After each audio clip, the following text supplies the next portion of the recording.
એક વખતની વાત છે. એક બાપ દીકરો બજારમાં જતા હતા. દીકરો ગધેડા પર બેઠો હતો અને બાપ પગપાળો ચાલતો હતો.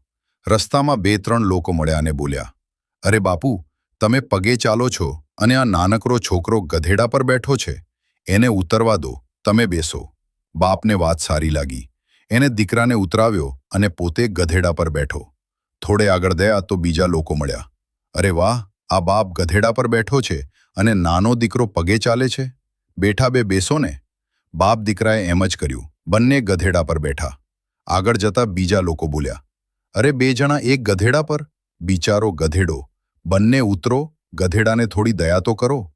છેવટે બંને ઉતરી ગયા અને ગધેડાને ખભે ઉપાડીને ચાલવા લાગ્યા. રસ્તામાં લોકો હસવા લાગ્યા. "જુઓ જુઓ, ગધેડો તો નીચે છે, બાપ દીકરા ઉપર. આવું પણ બને?"